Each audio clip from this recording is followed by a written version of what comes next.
전례 없이 개발하는 전투기를 2인승 후방석에 폴란드 공군 참모총장이 탑다. 어떻게 보면은 이 전투기가 순항 속도로 비행하고 일반 여객기처럼 비행하는 정도는 문제 다 클리어됐다. 그러니까 태운 거죠. 전투기 개발사에 있어서 40여 년을 보면은 좀 드문 케이스예요. 대한민국이 인도네시아를 아직도 저렇게 데리고 있는 목적이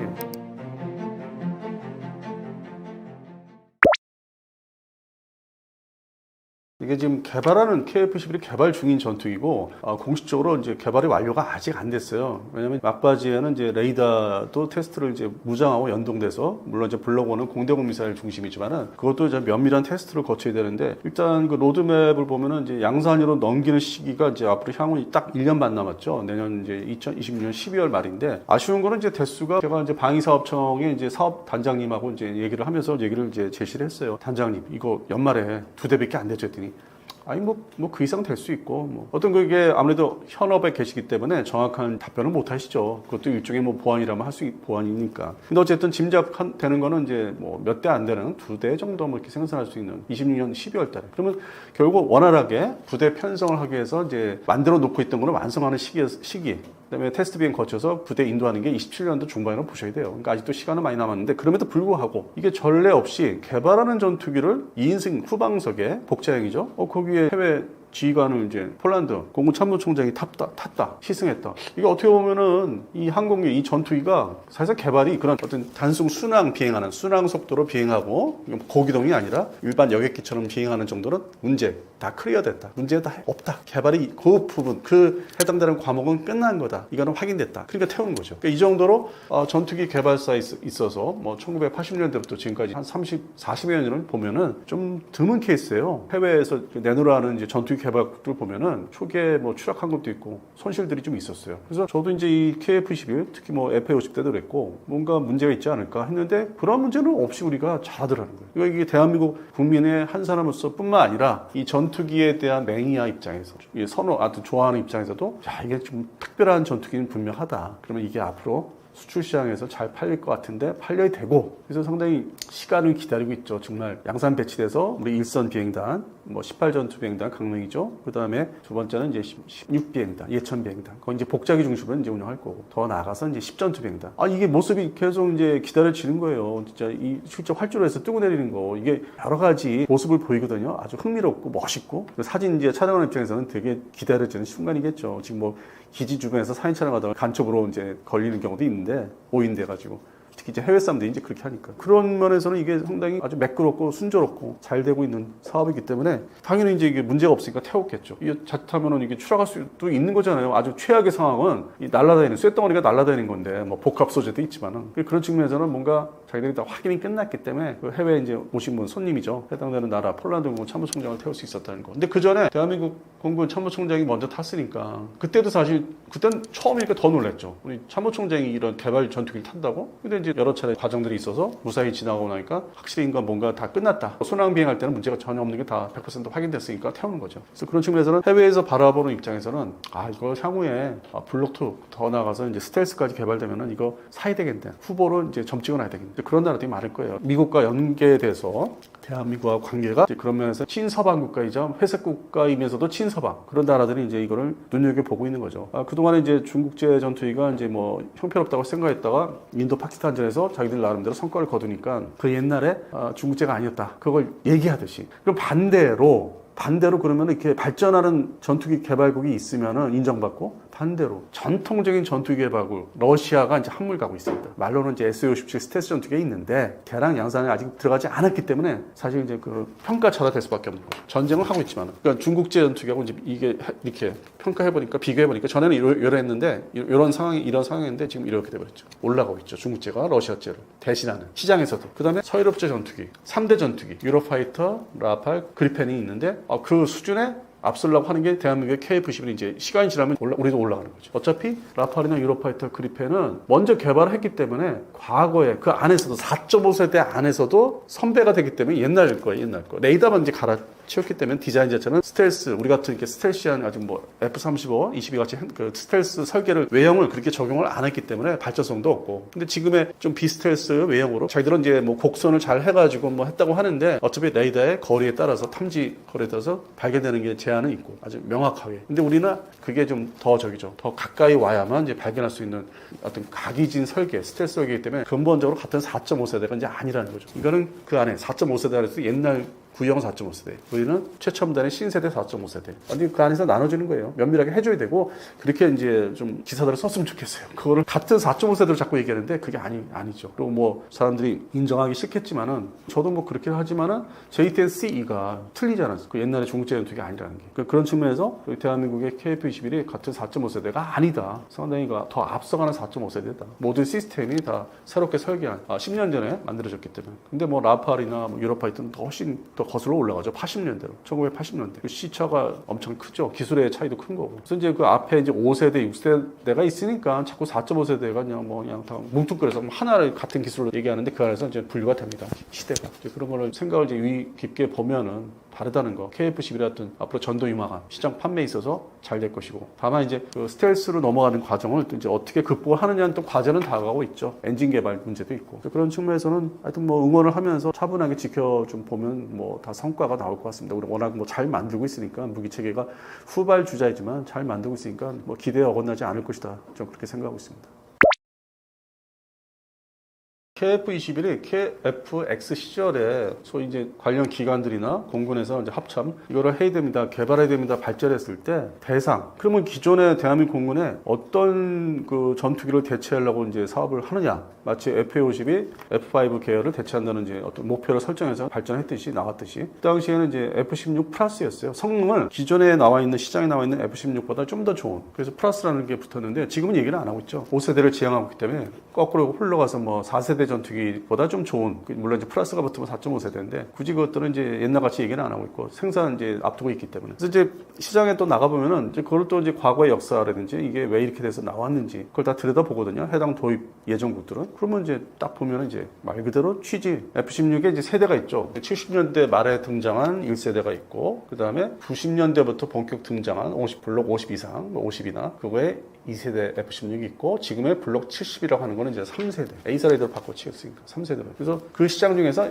1세대는 이미 이제 퇴역들을 거의 다 하고 있고, 물론 이집트는 대량으로 보유하고 있지만 유명무실한 거고, 그 작전에 있어서. 이스라엘도 뭐 좀 그게 많죠. 2세대 뭐 블록 40개. 그래서 전 세계적으로 인도네시아 포함해서 F-16 중에 이제 블록 25, 뭐 32, 뭐 30, 그다음에 40, 그다음에 42. 엔진에 따라서 나눠지니까 숫자가 하나 붙는 게. 그래서 그런 측면에서는 이제 일단 대상은 그걸로 시작해서 블록 50개월까지, 52개월까지 대체를 하는 전투기다 이거죠. 그 도입을 해서 운영하는 나라들이 이제 들여다보고 있는 거죠. 이거는 기존에 물론 이제 콜롬비아 공군이나 이제 브라질 공군이 페루까지 지금 KF-22를 당장 선택을 안 하고 그리펜, 슈퍼 그리펜을 선택을 했다고 이제 두 나라 발표했는데, 뭐 그쪽 나라들이요, 뭐 전투기 전력이 원래 근본 자체 근간이 빈약하고 대체하는 그 구형 전투기들은 뭐 지금 F-16 계열이 아니니까 좀 다른 얘기고, 그냥 급하니까 이제 발주를 하는 거. 그리고 유행이죠. 브라질 공군이 그렇게 하니까 주변국도 저게 좋은가 보다. 그래서 이제 덩달아 콜롬비아 공군하고 페루 공군이 이제 선정을 이제 했죠. 발표를 했고. 그래서 그건 좀 다른 얘기고. 칠레로 넘어가면 이제 F-16 운영국이에요. 칠레 같은 나라가 우리가 영업하기 나름인데, 그런 나라들이 이제 KF-11을 이제 사갈 수 있는. 왜냐면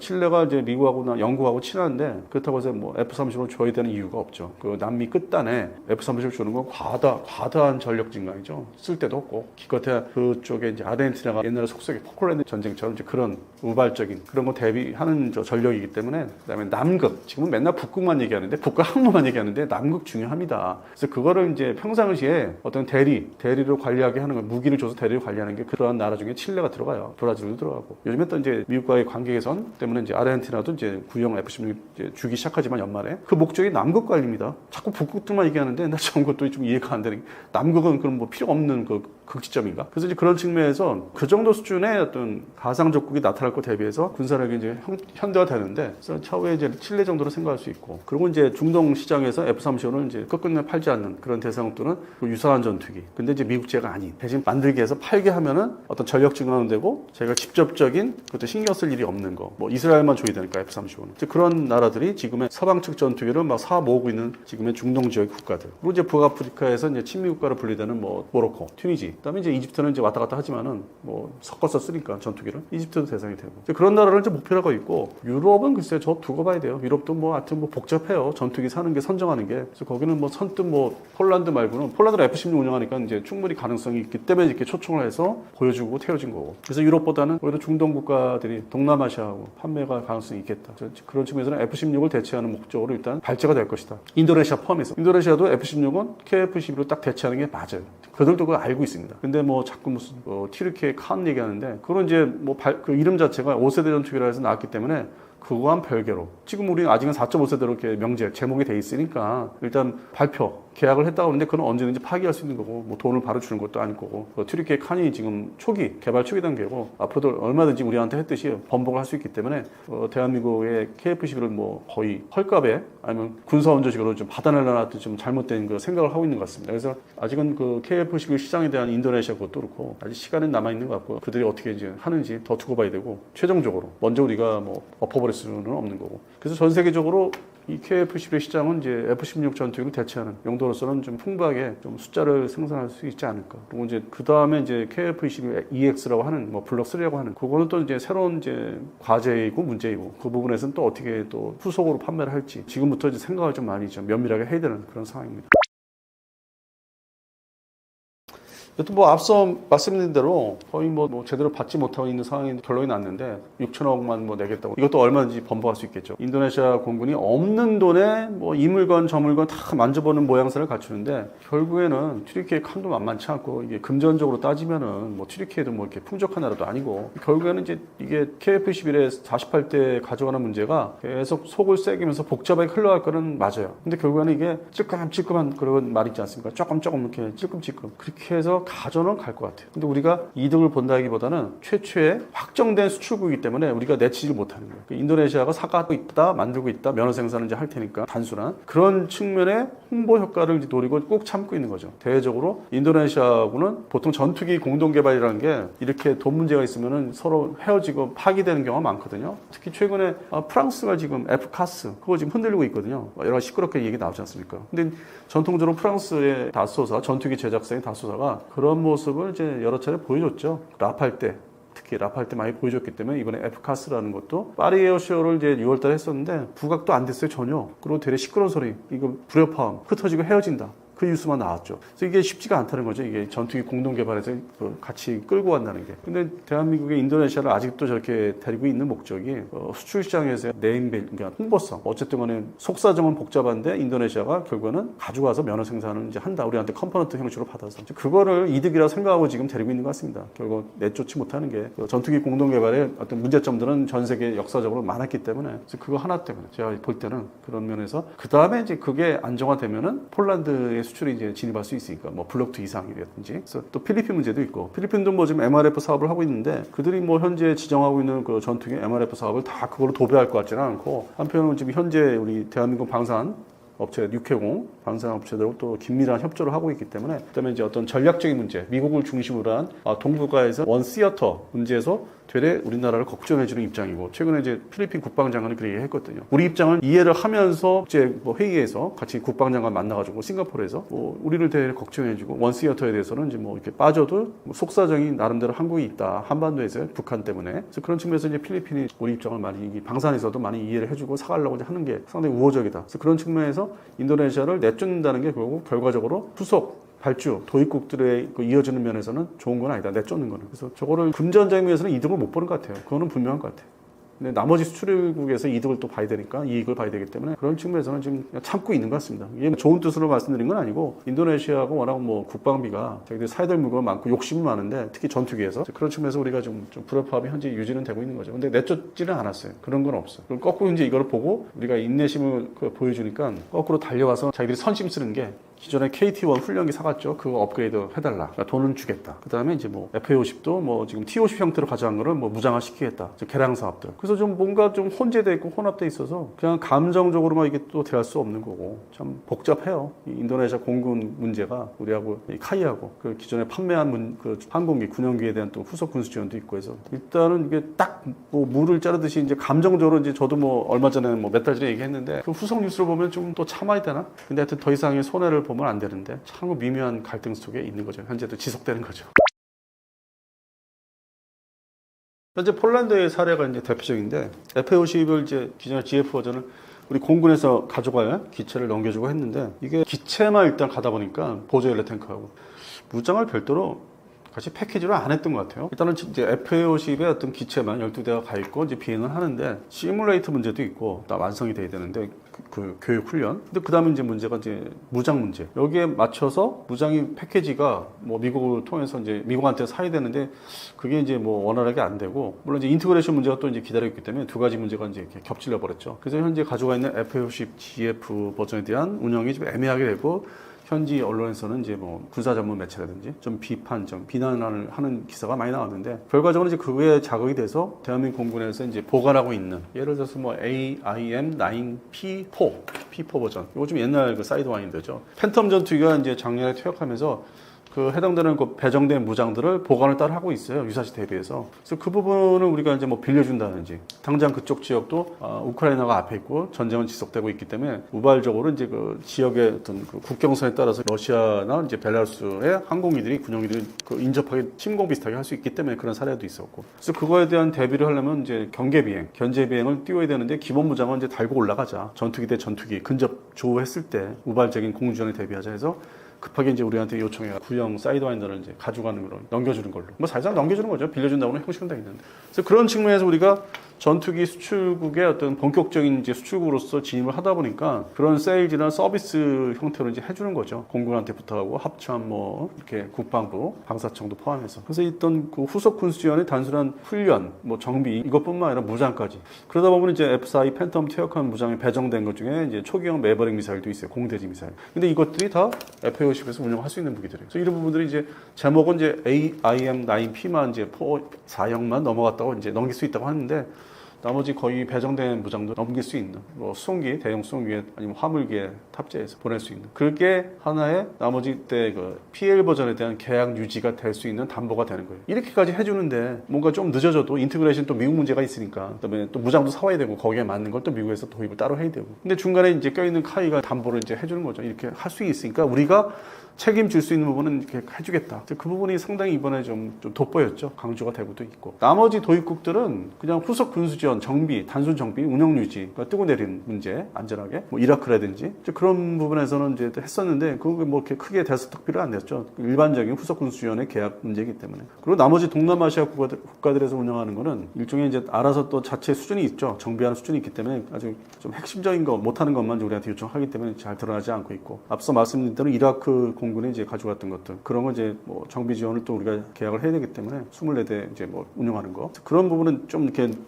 높이가 좀 이렇게 전에 시간이 흘러올수록 동남아 그다음에 이라크에 대한 거 이제 발표했죠. 후속 군수지원 또 계약을 했다고. 그러고 나서 이제 폴란드 문제는 아예 앞에서 전쟁하고 있으니까 그러니까 우리가 더 적극적으로 했고 그래서 그런 게 이제 전 세계에서 지켜보니까 미국의 군수 지원도 알아주지만은 대한민국은 거기에 또 신속한 결정이 따르는구나. 향후에 F-50의 이제 그 개량력 PL 버전이나 이제 말레이시아 M형 버전인데 그거를 지금 필리핀도 이제 발주했죠 12대. 그러니까 늘어나는 거죠. 기존에 F-50 개량년도 선택할 수 있는 나라가 몇 나라 더 늘어날 수 있고 여지가 충분히 보여지고 있고 더 나아가서 이제 최신형이라 할 수 있는 KF-21 전투기. 그걸 다 지켜봤기 때문에 우리한테 이제 많은 이제 조건을 요구하겠죠. 이것도 해달라 저것도 해달라면서 근본적으로 이제 계약을 할 수 있는 그런 측면에서는 지금 현재 잘하고 있다고 보고 있습니다. 전 뭐 그거 불만이 없어요. 현지 뭐 폴란드 뭐 전문 매체들이 자꾸 자기들 기사거리 만들기 위해서 뭐 이렇게 선정서로 보도하는데 그거는 이제 꾸준히 이렇게 지켜보고 면밀하게 이제 음미를 해봐야 돼요. 걔들이 무슨 의미로 그거를 던졌는지 그리고 일부분 기사를 이제 섞어서 만들거든요. 이제 부풀려가지고 그냥 고지것대로 걔들 발표하는 거를 그쪽에 매체에서 얘기하는 거를 그대로 받아 쓴다든지 그거를 그대로 이렇게 얘기를 한다든지 그거는 좀 아닌 것 같습니다. KF-21을 추가로 양산하느냐 이거 참 국민적인 관심사였죠. 원래 많이 초도하려고 했는데 여러 가지 예산 문제 이런 것 때문에 20대를 먼저 한다 해가지고 국민들이 굉장히 반응이 안 좋았는데 이번에 20대 추가 생산하면서 이제 안정적으로 가는 것 같다. 왜냐면은 처음 개발할 때는 리스크가 엄청 많잖아요. 사실 KF-21 같이 초도 비행하면서 시험 비행하면서 문제없이 이렇게 착척 진행되는 과정이 거의 없어요. 전 세계적으로. 저는 깜짝 놀란 것 중에 하나가, 아니 양산도 안 되고 실전 배치도 안 되는데 외국의 바이어들, 그러니까 외국의 국방장관을 희생을 한단 말이죠. 이것 좀 보고 야 이거 좀 웃기는 거 아니냐? 그 비행기가 완벽하게 된 것도 아닌데 증명이 프로븐이 되지 않았는데 그런 걸 보고 정말 안정적으로 개발하고 있구나, 이걸 볼 수 있어요. 그래서 어떻게 보면 미국 같은 데서는 굉장히 유심히 쳐다보고 있거든, 우리가 이제 이거 KF-21을 사면은 이제 수출을 목표로 하기 때문에 상당히 어떻게 삿발을 걸 것인가, 수출 못하게, 여기에 지금 초미의 관심인데 우리가 쭉 진행하고 있다. 그래서 이번에 40대를 양상 확정했다는 거는 이제 그 관련 업체들이 안정적으로 이제 시스템 생산 라인을 구축하는 계기가 되는 거죠. 왜냐면은 20대만 하고 또 문제가 있어가지고 또 취소하고 또 뭐 딜레이 되고 그러면은 관련 업체들이 다 힘들어 한다고. 그러나 이제 20대를 추가로 하면서 한화 에어로스페이스는 엔진을 이제 6천억 원대 공급하기로 했고, 한화 시스템은 1248억 원인가 그 정도 해가지고 A사 레이더를 포함해서 부품 이렇게 공급하게 돼 있고, 그 다음에 이제 카이는 물론 이제 본체를 이렇게 공급하면서 이렇게 되면서 이런 협력업체까지 딱 이제 안정적으로 가게 되는 이런 계기가 되는 거죠. 그래서 이제 무기 생산할 때 초도 생산이 어떻게 잘 되느냐에 따라서 그 생태계가 잘 조성이 돼야 되는데 그런 면에서는 안정적이죠. 그래서 이제 KF-21은 단순 우리 개발 단계를 넘어서 양산 체계로 넘어가는구나. 그래서 그렇게 되면은 결국 우리 자체 공군력도 완전히 보강이 되는 거죠. 보강이 되고, 그 다음에 방산 생태계가 안정화되고 하면서 거의 협력업체가 600개 정도 된다고. 이런데 이제 고용도 또 안정이 되고, 이런 면에서는 이번에 KF-21 20대 추가 양산은 굉장히 내용도 좋고 의의가 크다. 그래서 요거는 이제 양산으로 가면 이제 그야말로 많은 국가에서 바이어들이 모여들기 시작하는 계기가 되는 거죠. 그래서 무기라는 거는 한국에서 잘 증명이 돼야 돼요. 그래서 뭐 외국에 살 때는 너희들 국가에서는 이거 잘 사용하고 있어? 평가가 어때? 이런 걸 다 종합해서 오기 때문에 이런 면에서 양산했다는 거는 이건 굉장히 안정적이구나, 이렇게 우리가 선포를 하는 거죠. 그렇죠. 1억 달러면 1200억, 300억인데 비싸죠. 그래서 많은 국가에서는 야 이거 너무 비싼 거 아니야 이러는데, 원래 초기 개발할 때는 개발비가 많이 들어요. R&D비가 많이 들기 때문에 어쩔 수 없어요. 그 다음에 초도 생산은 숫자가 적잖아요. 20대 이제 양산 40대 들어가니까 좀 싸질 건데, 그래서 양산을 많이 하면은 단가가 저렴해져요. 원래 우리 미국에서도 뭐 F-35 같은 건 엄청 비쌌어요. 그러나 뭐 계속 여기 각국에서 살려고 하니까 그 양산 체계로 들어가니까 싸지는 거죠. 아무튼 엔진은 지금 미국 걸 쓰기 때문에 상당히 우리가 좀 가슴 아프죠, 아직까지는. 그래서 이제 항공기가 KF-21한 국산화가 한 60% 정도 된다 하는데, 거기에 중요한 엔진을 우리가 만들어야 돼요. 그렇지 않으면 우리가 인도네시아 2012년 잠수함 판매할 때 앞으로 남고 뒤로 미친다 그랬어요. 왜냐면은 그때 당시에는 독일이나 스웨덴이나 프랑스 이런 데서 부품을 사다가 거의 조립 생산하고 선체만 우리에서 했다면 우리 자체예요. 이런 케이스가 되면은 앞으로 남고 뒤로 미치는 거죠. 그래서 우리 이제 1억 달러 넘는다는 건 상당히 비싼 비행인데, 이건 얼마나 우리가 수출로 계약하느냐, 수출로 이걸 풀어내느냐, 이것 따라서 이제 딱 다운될 수 있어, 가격이. 그래서 이제 1, 2차에서 40대가 양산되기 때문에 이제 서서히 가격이 줄어드는 단계라. 그래서 이렇게 되면은 원래 하나를 초도 생산하려면은 다음 블록 2, 블록 1에서 하면서 블록 2에서는 뭐를 해야 되겠다 해서 같이 연구를 해요. 그랬더니 거기에 돈도 추가로 들고, 이런 것 때문에 초도 생산은 가격을 다운시킬 수 없었다. 그러나 점진적으로 이런 것을 다운시킬 수 있는 여건이 형성되려면은 수출을 지속적으로 해야 된다. 그래서 카이가 잘하는 것 중에 하나가 생산도 잘하지만 홍보도 아주 잘하고 있어요. 그래서 뭐 여기저기서 지금 살려고 줄 서고 있는 걸 보면은 잘 되리라 봅니다. 값이 싼 비행기를 만들려면 수출을 많이 해야 된다, 그렇게 생각해요. 항공기에서는 A사 레이더는 우리가 미국에서 F-35 살 때부터 시작해 기술 이전을 해주느니 안 주느니 엄청 시끄러웠잖아요. 그래서 기종 바꾸고 막 여러 문제가 생겼는데, 우리가 또 끈기를 발휘해서 독자적으로 A사 레이더를 개발했단 말이죠. 그래서 이제 이것도 미국에서 볼 때는 배 아픈 사실 중에 하나란 말이죠. 그래서 이제 A사 레이더를 개발했으면은 그게 A사 레이더를 먼저 보는 거거든. 확실히 보고 그거를 사격할 수 있도록 표적을 할당하고 그다음 미사일이나 포나 이런 거 다 관련 기술을 통합해야 돼. 통합 능력. 그래서 과거에는 이제 우리가 미국에서 이제 미사일을 사온다. 그러면 이게 연동하기 또 쉽지 않아요. 우리 국산 전투체계하고 또 미국 거 연동하려면 돈 줘야 되고 뭐 이런 것들이 많아요. 그래서 이렇게 되면은 결국에는 우리가 천룡 미사일도 우리가 개발하고 그다음에 에이사 레이더 개발하면 우리가 독자적으로 이제 할 수 있죠. 우리만이 할 수 있는 능력. 그래서 아마 수출을 할 때도 국산으로 패키지로 만들어서 팔으면 엄청 쉽죠. 만약에 뭐 예를 들어 가지고 미국의 미사일을 쓴다 그러면 미국한테 허락받아야 되고 그러면 너무 복잡하잖아요. 그래서 결론적으로 KF-21은 레이더하고 천룡 미사일을 통합한다는 거는 이건 단순한 성능 향상이 하는 게 아니고 이 공군의 전투 능력도 향상되고 결국에는 방산 수출의 핵심 축이 될 수 있다. 이런 면에서는 좀 자랑해야 되죠. 그래서 이제 가급적이면 국산화하면서 이렇게 체계 통합을 우리 힘으로 하면서 이걸 수출로 견인하는 이런 전략을 세워야 된다. 그렇게 보고 있어요. 인도네시아가 우리하고 공동 개발한다고 했다가 틀어지는 바람에 노이즈 마케팅이 심했어요. 사실 이게 안 좋은 거였고 우리가 배신감을 느끼고 뭐 이랬었는데 결국에는 인도네시아가 선전을 해줬어요. 왜냐? 자기들이 이제 안 하려고 하다가 다시 조인하고 있는 상황이란 말이죠. 원래 개발비 20%만 1.7조 원쯤 부담하기로 했는데 결국에는 깎아주고 해가지고 한 6천억 정도로 조정된 것 같아요. 그렇게 하면서 뭐 양국 간의 갈등도 좀 있었어요. 근데 이것들이 다 이제 봉합 단계에 들어가고 있는데 왜 그러냐면은 이거 시험 비행 단계에서 굉장히 긍정적인 평가를 받았어요. 여기저기서 서로 살려고 하는 나라가 줄 서니까 이거 우리가 잘못 판단했네? 이렇게 된 거란 말이죠. 그래서 이런 것들은 신뢰 회복을 하는 단계에 있기 때문에 계속적으로 우리가 이제 여기저기 노력을 해야 되고 뭐 돈이 다는 아니니까 우리가 이제 그런 것들을 이제 돈이 이제 인도네시아 분담한다는 걸 안 줬다는 데서 일단 실리가 깨졌다는 차원에서 좀 아쉽지만은 그건 또 여기저기로 극복할 수 있는 문제예요. 그래서 인도네시아 같은 경우는 인구도 2억이 넘는단 말이죠. 그다음에 이제 앞으로 중국의 남사군도 그 해양 영토 확장 야욕 때문에 인도네시아도 무장을 안 할 수가 없어요. 안 할 수 없기 때문에 육해 공군 무기를 다 팔 수 있는 큰 시장이다. 그래서 이 KF-21을 계기로 해가지고 해군 무기나 육군 무기 이런 것도 팔 수 있도록 이렇게 방산 협력을 조정해 나가야죠. 부품 국산화는 엄청 중요해요. 지금까지 우리가 무기 수출하면서 거의 완성형 수출했는데 미국하고 비교하면 미국은 완성형도 수출하지만은 소부장, 소재, 부품, 장비도 수출한단 말이죠. 그렇기 때문에 그 생태계를 완전히 다 가지고 있기 때문에 방산 생태계를 다 통틀어서 통합적으로 움직이기 때문에 그래서 미국이 천주국이고 무기 생산 1위고 그다음에 수출 1위고 이렇단 말이죠. 그래서 우리도 앞으로는 그동안 완성형 무기를 수출했다면은 이제 뭐 우리가 개발한 장비들 뭐 잠수함도 3,000톤 거 개발하면서 31개를 장비를 우리가 개발했어요. 이런 것들은 이제 팔을 수가 있어요. 완제품만 파는 게 아니고 이제 부품도 장비도 팔 수 있다.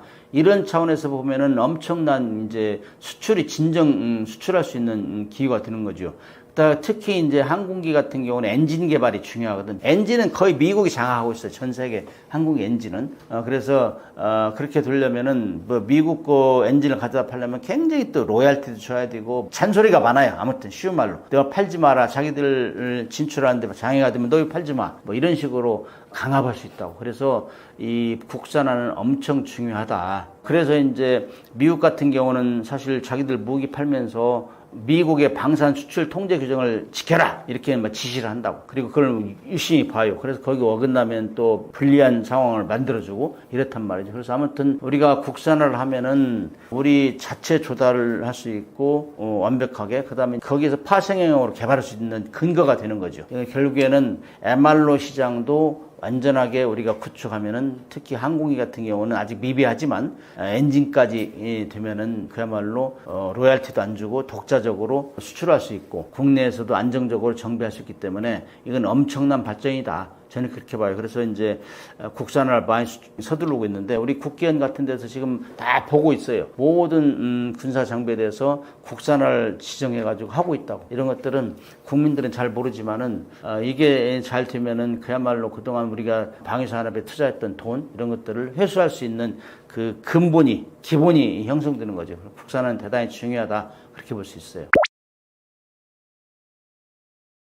유무인 복합 체계는 지금 전장 환경에서 변화되는 추세예요. 거기에 우크라이나 러시아 전쟁 때 무인기, 무인 수상적 이런 것들이 엄청나게 활약을 했단 말이죠. 이렇게 되면서 이제는 항공기도 사람이 탄 비행기와 사람이 안 탄 비행기를 지휘하고, 그 다음에 무인기끼리 서로 교신하고, 이렇게 되려면 굉장히 그 AI 기능도 많이 들어가야 되고, 그 다음에 AI 알고리즘, 그 다음에 유무인 통제를 할 수 있는 소프트웨어를 개발을 해야 돼요. 그래서 그야말로 우리가 자율차 지금 막 단계에 있는데, 항공기도 그런 방향으로 가지 않을까. 그런 차원에서는 엄청 노력을 해야 돼요. 그 다음에 실시간으로 이제 디지털 트윈 같은 거 활용해가지고, 시뮬레이션 해가지고, 시험장에서 모든 그런 역할, 이 전투 상황을 다 시뮬레이션 하는 거죠. 그렇게 해가지고 할 수 있는 시험장도 만들어야 되고, 그 다음에 조종사 양성이 엄청 중요한데, 조종사 양성하고 AI하고 이렇게 집어내가지고, 그 다음에 항공기에서도 사이버, 전자전 이런 데도 이제 전문가 양성이 돼야 되고, 그 다음에 이제 무인기가 이제 지금 막 여기저기서 만들어내고 있는데, 이거를 전투기 조종사하고 이렇게 통합할 수 있는 이런 거, 어떤 모듈로 전투를 할 것인가, 뭐 2대를 할 것인가, 3대를 묶어줄 것인가, 이런 것들을 다 종합하면은 이제 우리가 어떤 방향으로 갈 건가 결심이 드는데, 우리가 많이 벤치마킹 하는 게 지금 미국 시스템이에요. 미국은 지금 유무인 복합 전투기 운용 이걸 지금 개발하고 있는데, 이렇게 되면은 KF-21은 정말로 유무인 복합 체계로 갈 수밖에 없구나. KF-21도. 그래서 이제 앞으로 국내 기술하고 산업, 그 다음에 운용 길이 이런 것들 통합적으로 발전되려면은 무언가 이 KF-21에서는 우리가 수출도 중요하지만 내부적으로 일단 그런 것들이 완벽하게 하나의 모델을 만들어야 되겠다. 이런 차원에서 기술, 인프라, 그다음 인력, 산업 이런 것들을 종합적으로 발전시켜야 된다. 그렇지 않으면은 무인 전투하기 힘들어요. 그래서 사람을 지휘하는 것도 힘든데 사람이 무인기까지 지휘한다는 건 쉽지 않아요. 그렇기 때문에 그런 걸로 하려면은 유무인 복합 체계, 유무인 전투기를 어떻게 지휘할 것인가 운용 개념부터 확실히 잡지 않으면은 힘들다. 저는 그렇게 봐요.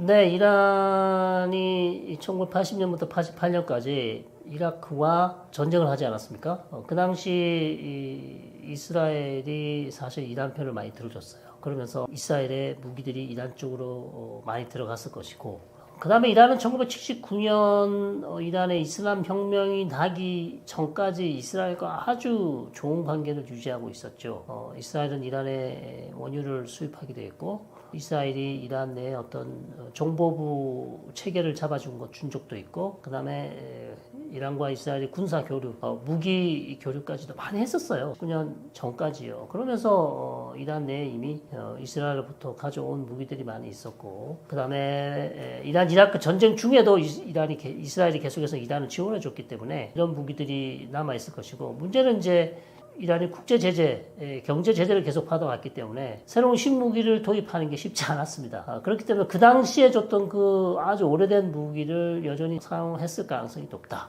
그렇게 이제 볼 수 있는 것입니다. 자, 이번 전쟁을 통해서 가장 이제 무서운 점은 방공망이 없으면 이스라엘하고는 이제는 전쟁하는 것은 백전백패다. 이스라엘의 어마어마한 공군력, 이미 이스라엘의 공군력은 세계적으로 알려져 있죠. 세계 7, 8위 정도 됩니다. 공군력 자체가. 그리고 이스라엘의 주력 그 군이 바로 공군이에요. 육군도 해군도 있지만 역시 이스라엘은 공군력을 바탕으로 하는 전술을 많이 사용해 왔습니다. 물론 여기에는 장단점이 있죠. 위에서 때리는 거는 한계가 있다. 결국 육군이 들어가서 지상에서 정리를 해야 되는데 그런 부분보다는 어쨌든 위에서 때리는 그런 방식을 많이 해왔기 때문에 그렇게 되는 이유는 이제 인명피해를 줄이는 어떤 그런 이유도 있겠습니다. 그래서 방공망에 대한 관심이 엄청 높아지지 않을까 그렇게 보고요. 뭐 튀르키예가 이미 그런 모습을 보이고 있는 것으로 보이고 UAE나 사우디도 방공망에 어마어마한 공을 들일 수밖에 없죠. 더군다나 후티, 이란 이런 탄도미사일 너무나 중동 국가들한테는 위협적이기 때문에 촘촘한 방공망을 만들기 위해서라도 한국의 요격 미사일에 대한 관심이 높아질 수밖에 없는 상황이다. 예를 들어서 미국 것도 살 수 있지만 미국 거는 비싸잖아요. 그러다 보니 우리 방산에 관심을 가질 수밖에 없죠. 한국 방산이 주목을 받는 가장 큰 이유는 역시 가격이겠죠. 가성비 좋다. 미국이나 유럽산. 기존에 뭐 무기 시장은 어차피 미국과 유럽이 주도를 했었죠. 그 가운데 이스라엘이 끼어들었고, 그 다음에 이제 우리가 끼어들고 있고, 최근에는 튀르키예라는 국가도 많이 들어오고 있고, 중국도 최근에 많이 생산을 하고 있습니다. 특히 이제 우리는 가격 외에도 공동 생산, 일부 기술 이전. 이게 지금 우리의 지금 가장 큰 장점이라고 할 수 있겠죠. 왜냐하면 특히 이제 중동 지역에 있는 국가들이 무기만 이제는 수입해서 사서 쓰는 것만 원하는 게 아니에요. 자체 생산을 원하고 있습니다. 자체 생산을, 자체 R&D도 원하고 있어요. 근데 우리 한국은 그게 다 되잖아요. 자체 생산 되죠. 자체 R&D 있죠. 그것을 또 시험해 볼 수 있는 장소도 있죠. 자, 그러다 보니까 중동 국가들은 우리 한국의 기술 이전, 그리고 우리 한국의 그 유명한 국방과학연구원 이런 시설들, 이런 조직이 어떻게 운영되고 있고 어떤 시스템으로 무기를 개발하고 있는지에 대한 이런 토탈 전체적으로 국방산업이, 방위산업이 어떻게 만들어졌고 어떻게 발전돼 왔고 어떻게 앞으로 가는지 이런 부분에 대해서 상당히 관심이 높습니다. 그러다 보니까 이제 우리에게 요청을 하는 경우가 많고, 우리는 거기에 대한 무기만 판매하는 것이 아니라 다른 방위산업 관련된 서비스를 제공할 수 있는 위치에 있기 때문에 한국에게 계속 러브콜이 들어온다고 볼 수 있겠습니다. 천공2 역시 일단 성능이 너무 뛰어나요. 성능이 너무 뛰어나고 가격이 3분의 1입니다. 패트리어트에 비해서 3분의 1 정도밖에 안 되고요. 성능이 뛰어나다. 그리고 그 더운 사막 날씨에도 아무런 오류 없이 작동이 잘 된다는 점. 그렇죠. 그런 측면에서 우리가 천공이라는 요격 지대공 미사일을 쓸 수밖에 없고, 이게 한국형 패트리어트라고 부르고 있는 걸로 알고 있습니다. 그래서 오히려 패트리어트보다 더 낫지 않을까, 저는 그렇게 생각해요. 그렇기 때문에 후티가 보내는 드론이라든지 순항미사일, 탄도미사일, 그다음에 이란이 쏠지도 모르는 이런 탄도미사일, 기에는 너무나 좋은 미사일이 천공이기 때문에 지금 뭐 사우디 이외에 앞으로 이라크 쪽도 이것을 수입하겠다고 얘기를 하고 있는 것 같습니다. 그래서 계속해서 한국형 요격 미사일 중동에서 인기를 끌 수밖에 없을 것 같습니다. KF-21은 아픔이 있죠. 우리 인도네시아랑 같이 해보려다가 인도네시아가 지금 트르키예와 다시 뭐 칸 전투기를 아마 공동 개발하는 방향으로 아마 방향을 튼 것 같은데요. 대신 우리는 이제 이후에 즉 아랍에미리트와 공동 개발, 그 다음에 공동 생산도 아마 생각을 하고 있을지도 모르겠습니다. 그래서 최근에 이제 공군 사령관인가요? 하여튼 아랍에미리트 고위인사가 와서 실제 KF-21을 타봤죠. 뒤에서 조종사 뒷좌석에 앉아서 시승을 하는 그런 모습도 보였는데, 같이 생산해서 잘해보자라는 의향서까지 지금 작성을 한 걸로 알고 있습니다. 전략적 협력 관계를 유지하자라는 의향서. 그러나 이것이 뭐 실제로 계약 성사로 이어지는 것은 아니죠. 아직까지. 이제 시작인 것입니다. 시작인 것이고, 다만 이제 KF-21이 상당한 어떤 다른 전투기보다 뛰어난 능력을 보여주고 있기 때문에 이제 우리가 기대를 하고 있는 것인데, 아직 결정된 게 없습니다. 자, 이게 결정되려면요, 어떻게 결정될지 하면요, 대통령이 가셔야 돼요. 중동은 국방, 외교, 모든 이런 어떤 계약 성사를 위해서는요, 정상 외교가 있어야 됩니다. 정상 외교 없으면요, 가능성이 팍 줄어요. 그래서 이걸 빨리 추진하려고 한다면, 그리고 새 정부가 이거 우리 반드시 해야 되겠다라고 판단을 하셨다면 대통령이 빨리 가셔서 아랍에미레이트 최고 통치권자를 만나서 악수하고 사인하셔야 됩니다. 이게 가장 빠르고 확실한 방법이에요. 뭐 외무장관, 뭐 국방장관 좋죠. 중요하죠. 그러나 한 방에 할 수 있는 방법은 역시 대통령이 직접 나서서 직접 챙기는 방법밖에 없습니다. 그래서 이거 우리 다 됐다고 지금 생각하시면 안 돼요. 아랍에미레이트, 사우디 돈은 많지만 이 사람들은 돈이 많기 때문에 얼마든지 자기 마음대로 하고 싶어요. 그리고 선택지가 너무 많아요. 경쟁자가 많잖아요. 그리고 최근에 사우디가 또 튀르키예 전투기 협력한다고 그랬잖아요. 칸하고 협력한다고 했기 때문에, 자, 그렇기 때문에 뭐 프랑스도 있죠, 중국도 있죠, 미국 여전히 있죠. 우리가 미사일 많이 팔았기 때문에 전투기도 우리 하지 않겠냐라는 그런 낙관적인 생각 하시면 안 돼요. 진짜로. 우리 좋아하지 않냐? 좋아는 하죠. 좋아하는 것과 이 어마어마한 사업, 큰 사업은 사실 골프 국가 입장에서는 별 차이 없거든요. 약간 기술적인 차이만 있지 본인들이 봤을 때는 어느 것을 하나 선택을 해도 별 문제가 없어요. 왜냐하면 거기는 광정이잖아요. 내부 비판이 없습니다. 그러니까 우리 같으면 뭐 잘못하면 엄청나게 이제 뭐 언론에서 난리 치잖아요. 그럼 엄청난 정치적 부담이 될 수 있죠. 근데 이런 왕정 국가는 선택하면 끝입니다. 누가 거기에 토를 달지 않아요. 아, 이렇게 왜 안 좋은, 더 좋고, 더 가격이 좋은 게 있는데 왜 이거 안 하시고 이거 했나요? 이런 게 없습니다. 그러니까 얼마든지 본인이 선택할 수 있어요. 자, 그런, 정책 결정 과정도 우리랑 다릅니다. 다르기 때문에 이거 지금 다 된 것처럼 너무 낙관적으로 보시면 안 되고요. 끝까지 공을 들이셔야 되고 반드시 대통령이 가시면 이거는 될 가능성이 상당히 높아진다. 그래서 그쪽 방향으로 지금 빨리 방법을 모색하시는 게 좋습니다. 네, 제일 중요하죠. 노무현 정부 때를 빼고요. 노무현 정부 때 가장 중동을 많이 갔어요. 그리고 중동 국빈이 한국을 가장 많이 방문했습니다. 노무현 정부 때부터 지금까지. 윤석열 정부까지 치면 윤석열 중간에 중단됐기 때문에 같이 묻기는 그렇습니다만 그 이후에 노무현 정부를 제외하고 우리의 집권 당에서 그러니까 정부에서 대중동 정책을 많이 추진해 왔는데 기본적인 평가는 민주당 쪽에서 집권했을 경우 중동에 관심이 없었어요. 오히려 보수 쪽에서 집권했을 때 훨씬 중동이 많이 나갔습니다. 그렇다면 벌써 이제 걱정이 되시죠? 지금 걱정이 되시는데 관심 가지셔야 되고요. 그리고 외교부에도 우리가 대중동 정책의 기조 그러니까 대중동 정책 방향 이런 매뉴얼이 있냐? 한국만의 대중동 정책의 어떤 흔들리지 않는 그런 깊은 뿌리를 우리가 만들어 놓은 게 있냐? 없다는 얘기예요. 결론은. 이게 문제라는 겁니다. 그다음 정권 바뀌면 거기에 따라서 대충 흘러가는 방향.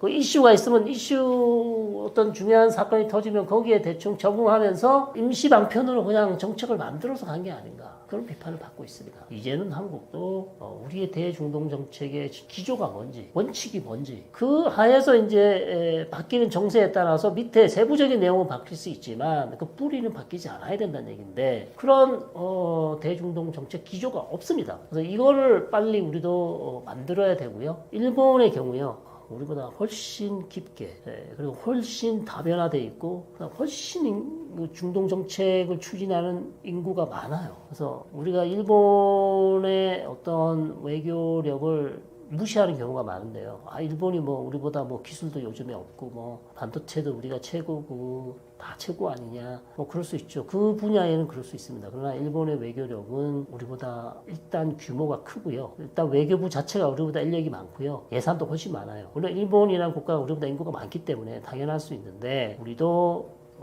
외교부 인력도 늘려야 되고요. 예산도 더 많이 배정을 해야 되고요. 인력 충원도 훨씬 많이 해야 돼요. 그런 어떤 기본에서 중동 정책도 좋은 중동 정책, 그 다음에 지역 정책이 나오는 것이지. 그래서 여러 가지 지금 문제가 많습니다. 지금 제가 뭐 두서없이 지금 얘기를 하고 있는데 어쨌든 전체적으로 외교부의 능력을 좀 키워야 되고 특히 중동만 말씀드리면 아까도 말씀드린 우리의 고유의 대중동 정책이 없다. 그냥 정권 바뀌면 그냥 그렇게 가는 것이다. 그런 부분이 아쉽고 우리의 대중동 정책이 필요하고 보십시오. 트럼프 대통령 1기 때도 해외 국빈 방문 어디 제일 먼저 했습니까? 사우디 갔어요. 이번에 또 사우디 갔어요. 네? 그만큼 중동이 중요하다는 겁니다. 왜 사우디 갑니까? 왜 캐나다 안 가고 왜 유럽 안 가고 사우디로 가냐고요. 뭐 우리한테 주는 메시지는 없나요? 우리가 무슨 미국처럼 엄청난 뭐 국방력, 외교력을 가지고 있지는 않지만 우리한테도 중동이 중요합니다. 그만큼 우리가 중동 인력 풀도 늘려야 되지만 정부에서 관심을 많이 가지셔야 되고 투자도 많이 하셔야 되고 그 다음에 대통령이 직접 중요한 행사는 반드시 가주셔야 돼요. 특히 외교부 내에서 대통령님 이거는 너무 중요합니다. 꼭 가셔야 됩니다. 라고 조언을 하면 아무리 바쁘시더라도 반드시 가셔서 사인하고 중동에 있는 정상들을 만나셔야 됩니다. 그래야 우리가 중동하고 좋은 관계를 유지하고 에너지도 계속 수입할 수 있고 우리의 방위 산업도 키울 수가 있습니다. 그 부분 우리 신정부가 꼭 생각하셔서 잘 추진해 주시면 좋겠습니다. 네, 중동 관심도가 높아지고 있습니다. 전쟁, 그다음 에너지 수급, 우리에게는 너무나 중요하죠. 그래서 말씀을 드릴 필요도 없이 중동은 너무나 중요한 곳이기 때문에 계속 관심을 가지셔야 되고요. 너무 낙관적인 것도 안 되고 너무 부정적인 것도 안 됩니다. 네, 그래서 좀 냉철한 판단이 필요한 시점이고 다만 이제 전쟁이 끝났다고 생각하시면 안 될 것 같습니다. 아직도 불안한 부분이 남아있고 해결되지 않은 부분이 있기 때문에 계속해서 관심을 가지시고요. 우리 이 채널도 중동 부분 계속 찍고 있습니다. 여러분 떠먹여주는 TV 관심 가져주시고 제가 운영하고 있는 헬로메라 유튜브로 오시면 따끈따끈한 중동 소식도 전해드리고 있습니다. 고맙습니다.